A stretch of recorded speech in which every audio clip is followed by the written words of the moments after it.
Olá!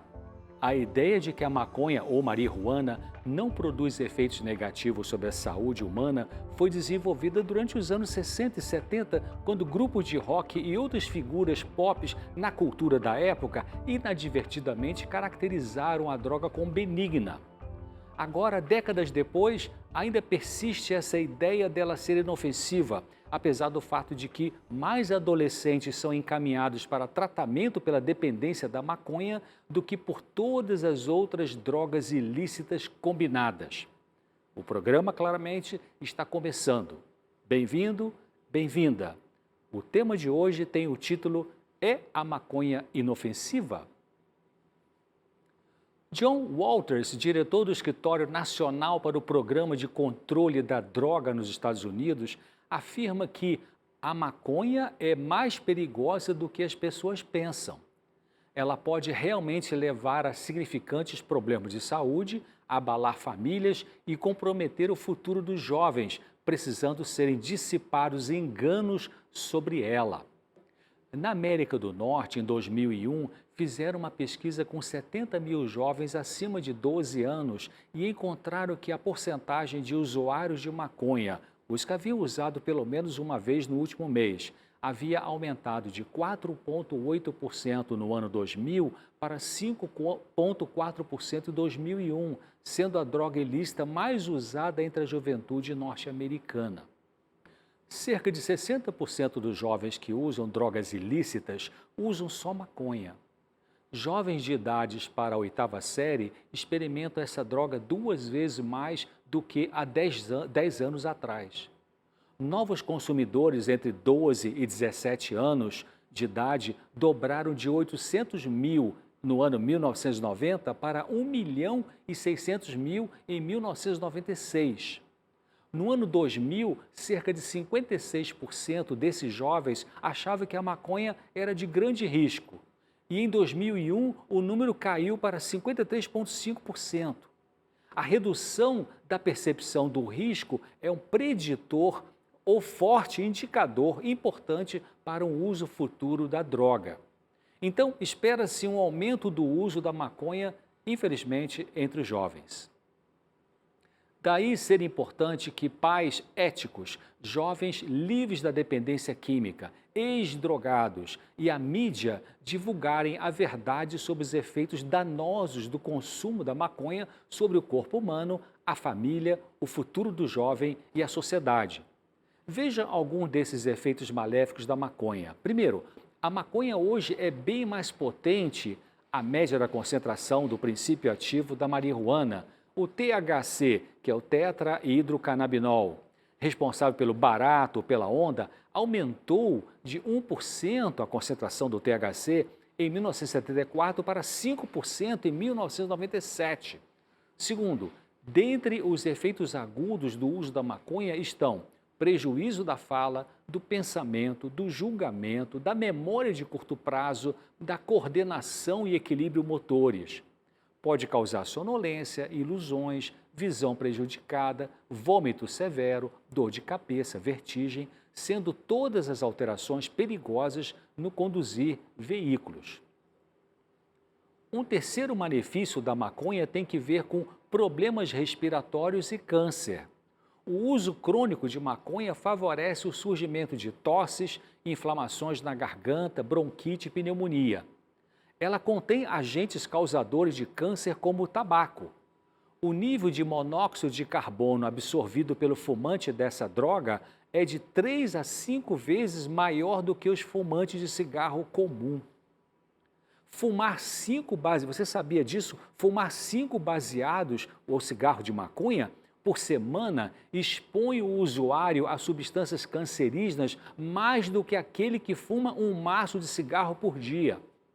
Isso está num artigo chamado Fumar Marihuana, Passatempo Inócuo ou Ladeira Escorregadia, publicado pela Fundação Hazelden, que é uma das melhores e mais antigas instituições especializadas no tratamento e prevenção do alcoolismo de dependência de outras drogas nos Estados Unidos, cujo site é hazelden.org, que aparece aí na sua tela. Em quarto lugar, a maconha produz vício. Cerca de 200 mil pessoas que iniciam o tratamento de dependência química cada ano referem a maconha como a sua primeira droga de escolha.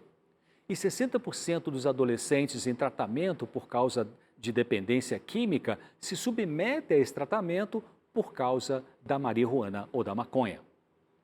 Em quinto lugar, ocorre um risco aumentado sobre o comportamento, ou seja, jovens usuários de maconha têm maior probabilidade de se envolverem em comportamentos de risco, tais como ter sexo podendo adquirir doença sexualmente transmissível ou ter gravidez indesejada, cometer atos de violência e dirigir sob a influência da droga, colocando em risco a própria vida e a vida de outras pessoas.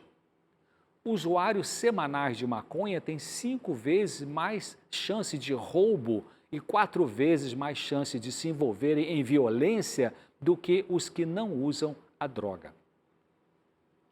Um sexto malefício do consumo de maconha tem que ver com pobre performance acadêmica.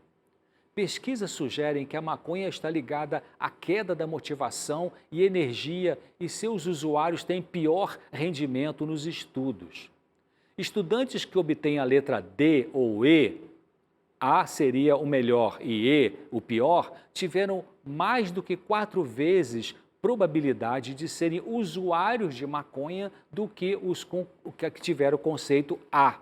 Nos Estados Unidos, só para lembrar, ou quem não sabe, as escolas usam a classificação das notas dos alunos com letras de A, que seria o nosso 10 ou nosso 100, até a letra E, que corresponde à nota 0 nos colégios brasileiros. Em sétimo lugar, a maconha exerce influência sobre o sistema imune e reprodutor. Existem evidências de que a maconha afeta as defesas imunológicas do organismo humano e diminui o número de espermatozoides, podendo gerar incapacidade do homem de fecundar a mulher. Em oitavo lugar, ocorre a chamada síndrome de abstinência nos usuários abusivos de maconha. E pode surgir o que chamamos de tolerância à droga, que significa precisar de mais droga para obter os mesmos efeitos. Também, efeitos negativos da retirada da droga têm sido observados nos consumidores de maconha. Todas essas afirmações estão descritas no importante artigo Fumar Marihuana, que eu citei, Passatempo Inócuo ou Ladeira Escorregadia, publicado pela Fundação Hazelden, como eu falei antes, uma das melhores e mais respeitadas instituições especializadas no tratamento e prevenção do alcoolismo e de dependência de outras drogas nos Estados Unidos e que você pode, de novo, ver aí na sua tela a referência a esse artigo científico e o endereço do site dessa fundação. Uma pessoa é considerada um dependente químico se ela procura, deseja e usa drogas compulsiva e descontroladamente, apesar de repetidas consequências negativas sobre sua saúde e vida social.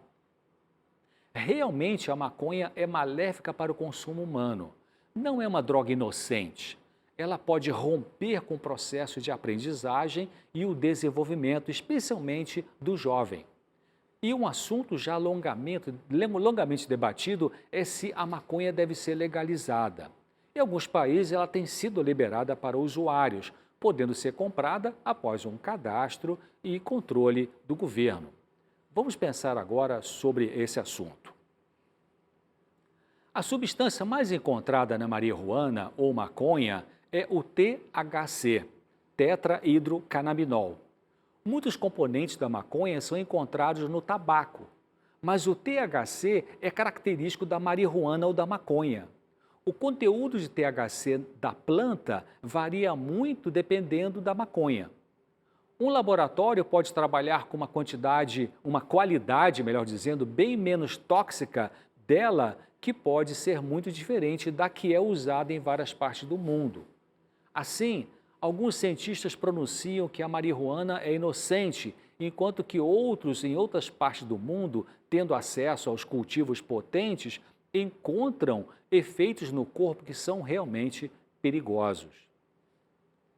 Estudos têm demonstrado que o tetrahidrocannabinol, THC da maconha, passa dos pulmões através do sangue para o cérebro. Enzimas no cérebro não podem quebrar o THC como conseguem mais rápido e completamente com a nicotina do cigarro comum. Assim, os efeitos agudos da marihuana são de muito mais longo tempo do que os da nicotina. Alguma quantidade de THC pode permanecer uma semana inteira no corpo. Os fumadores de maconha geralmente inalam com muito mais força e profundamente para tentar conseguir mais THC. Isso pode prejudicar mais devido ao monóxido de carbono e alcatrão absorvidos mais do que no cigarro comum. A Associação Britânica do Câncer relata que o alcatrão de cigarros de maconha contém 50% mais concentrações de carcinógenos como o benzopireno e o benzantraceno do que o cigarro comum.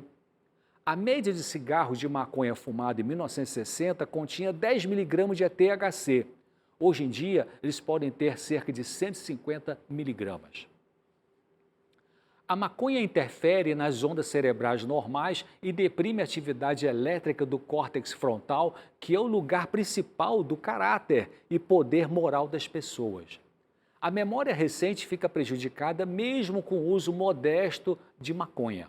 Ela reduz a motivação e a capacidade de cognição, do raciocínio, o aprendizado, a habilidade para concentrar-se.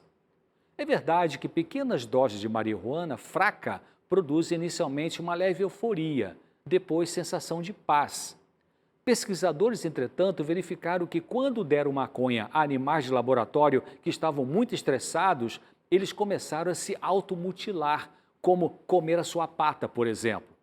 Isto tende a sugerir que algo parecido seria ligado às tentativas de suicídio em usuários de maconha. Nós vamos agora a um breve intervalo e já voltamos com a segunda parte do programa de hoje. E eu queria que você prestasse atenção nessas informações. Eu sugiro que você pegue essas referências que eu coloco aí na tela, que são colocadas, você vai lá, leia com atenção, porque ali as informações maiores estão realmente nesses artigos científicos muito importantes que falam dos malefícios da maconha. Então, vamos a um breve intervalo e eu espero você daqui a pouquinho com a segunda parte desse programa. Até já.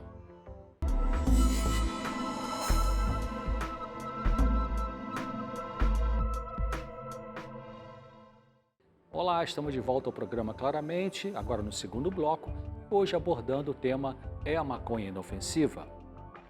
Mas eu queria lembrar você, ou se você ainda não conhece, a revista Fique Leve, que você pode pedir nos endereços que estão aí na sua tela, e eu vou mostrar para você a revista. É uma revista muito interessante, você recebe gratuitamente como um brinde aqui do programa Claramente. Mas antes de seguir com esse tema sobre se a maconha é inofensiva ou não, eu gostaria de agradecer a você por sua audiência. E eu compartilho uma mensagem de uma jovem moça que ela autorizou, claro, usar o nome dela, Miriam Benaglia, de Ribeirão Preto, interior de São Paulo, que escreveu o seguinte, olha o que ela disse: há mais de 3 meses criei um grupo no WhatsApp para veicular vídeos sobre saúde, pois estou buscando desenvolver um projeto na área de saúde corporativa em uma organização pública de segurança no estado de São Paulo, fruto de um trabalho de disciplina de mestrado. Embora não esteja mais na USP, continuo na instituição, mas agora como estudante de psicologia, com o intuito de trabalhar questões relacionadas à educação e saúde mental. Sou fã de carteirinha do seu programa e todas as vezes que desejo falar sobre determinado assunto que envolve saúde mental ou emocional, eu busco veicular seus vídeos, porque são didáticos, com forte embasamento científico, além de levar a Deus o principal, diz ela. Nessa semana, cheguei a comentar sobre seu programa com minha professora da disciplina de Bases Fisiológicas do Comportamento da Mente. E futuramente eu tendo oportunidade para os colegas de classe. Assim, não sei como agradecê-lo, mas por compartilhar assuntos tão pertinentes às necessidades humanas quando falamos da mente. Obrigada, muito obrigada, obrigada mesmo. Eu agradeço a você, Miriam, por assistir o programa Claramente e divulgá-lo.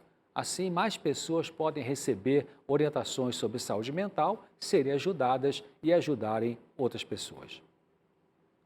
Continuando com o assunto sobre se a maconha é inofensiva, o Dr. Strongski, da Fundação Nacional de Ciência da Suíça, num estudo com 9.268 adolescentes suíços, verificou que um quarto deles foram classificados como usuários no presente ou no passado da maconha e que houve uma maior prevalência de risco de comportamentos antissociais, acidentes, tentativa de suicídio nos usuários da droga comparados com não usuários.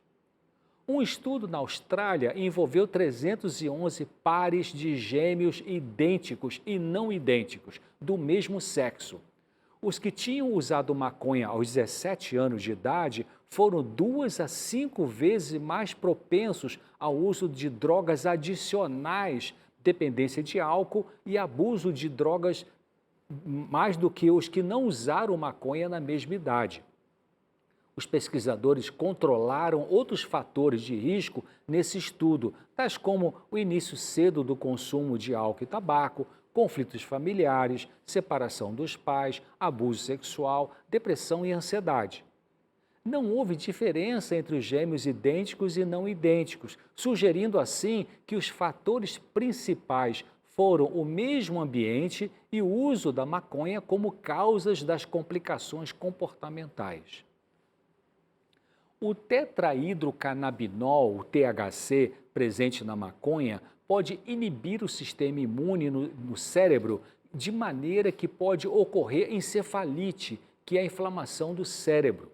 O THC suprime a proliferação de células T ou linfócitos T, importantes para a defesa do corpo, e inibe a liberação de interferon com GABA, substâncias naturais da imunidade humana. Esses são dados científicos que estou compartilhando hoje no primeiro bloco e agora no segundo foram descritos pelo Dr. Bernard Baldwin. Veja aí na tela a referência. Falecido há poucos anos, o Dr. Baldwin tinha doutorado em neurofisiologia pela Universidade George Washington, tendo sido professor junto com a sua esposa médica, a doutora Marjorie Baldwin, na Faculdade de Medicina da Universidade de Loma Linda, lá na Califórnia. Eu tive o privilégio de ser aluno deles anos atrás nos Estados Unidos. Você pode ver a referência desse trabalho muito interessante, publicado no Journal of Health and Healing. Agora, será que a maconha realmente prejudica o cérebro dos jovens? Stacy Gruber é diretora do Centro Cognitivo e Clínico de Neuroimagem e também diretora de um centro de investigação neurocientífica do Hospital McLean, da rede de hospitais da Universidade de Harvard, sendo professora associada de psiquiatria dessa universidade norte-americana. Ela tem estudado nas últimas 2 décadas sobre os efeitos do uso recreacional da marihuana ou maconha, particularmente sobre o seu impacto no desenvolvimento cognitivo e sobre a estrutura e função cerebral. Mais recentemente, ela tem pesquisado sobre o tipo e nível de mudanças que resultam do uso precoce da maconha em contraste com o uso tardio. Vamos ver algumas de suas descobertas sobre esse assunto. Usuários crônicos e de grande quantidade de maconha com início precoce, ou seja, abaixo dos 16 anos de idade, apresentam mudanças significativas na estrutura e função do cérebro, comparado com os que começaram o uso mais tarde. Essas pessoas têm mais dificuldade com tarefas cognitivas, especialmente as que são mediadas pelo córtex frontal. Só para lembrar, o córtex frontal, especialmente o pré-frontal do cérebro, tem que ver com as chamadas funções executivas do cérebro, que envolve pensamento, raciocínio, lógica, tomada de decisões e atitudes para o controle mental.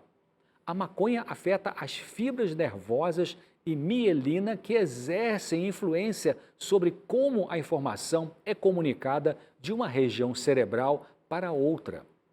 Segundo a doutora Gruber, os usuários de maconha que começaram o seu uso mais tarde parece que não apresentam o mesmo nível de dificuldades com tarefas mediadas pelo lobo frontal e têm alguma semelhança com os que nunca fumaram.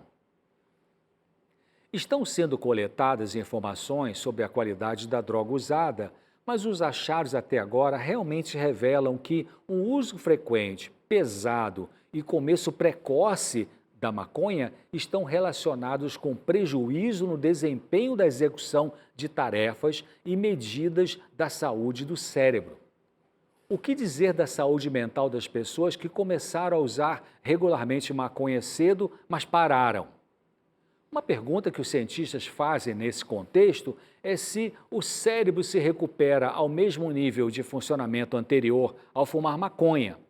Já que os estudos mostraram que os que começam a usar cedo essa droga têm uma menor organização da matéria branca cerebral, surge uma pergunta.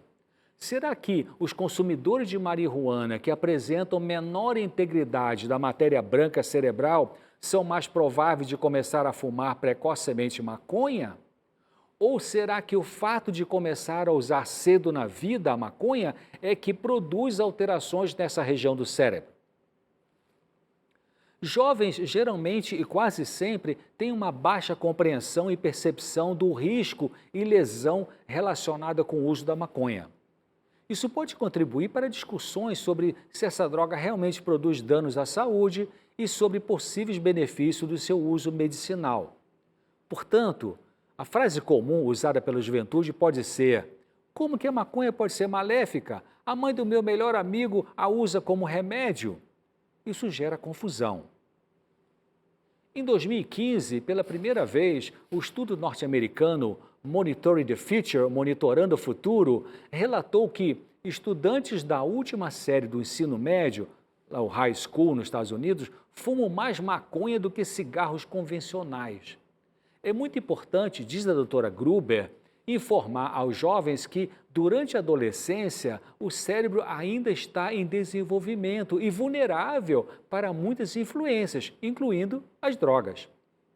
Além disso, formas mais potentes e concentradas de marihuana estão aumentando em popularidade e podem causar negativos efeitos pelos altos níveis de THC, ou tetraidrocannabinol, presente na maconha, nos que são ainda imaturos do ponto de vista do desenvolvimento biológico.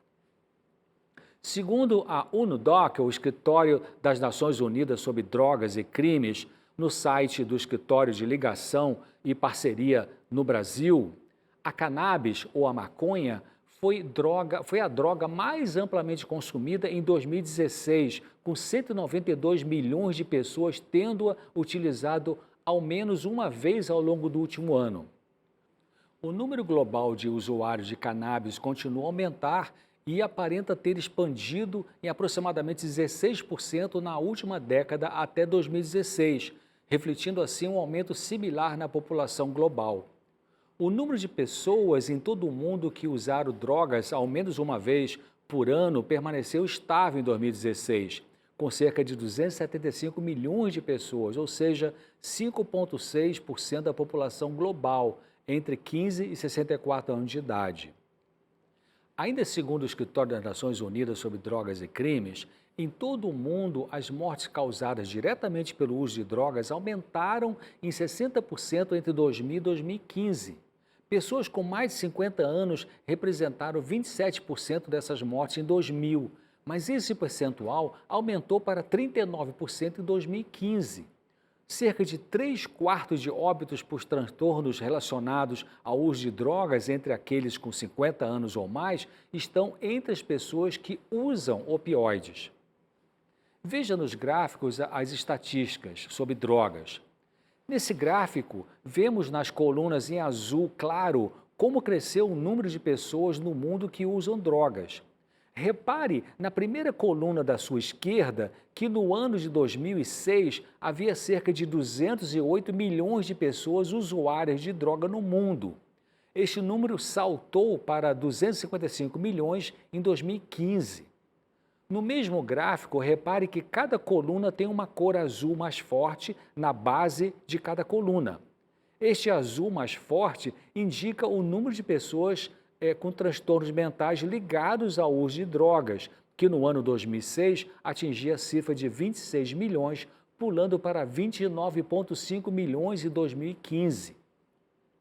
Neste outro gráfico, podemos ver a quantidade de pessoas no mundo que usam diferentes drogas. Só para citar alguns, veja que 102 milhões usam maconha, 34 milhões usam opioides, 21 milhões usam o êxtase, 18 milhões usam cocaína. Podemos ver que a maconha é a droga mais utilizada no mundo e que ela não é inofensiva. Bem, vimos bastante informação sobre o malefício da maconha. Vamos ficar por aqui hoje. Eu espero você semana que vem no programa Claramente, se Deus quiser.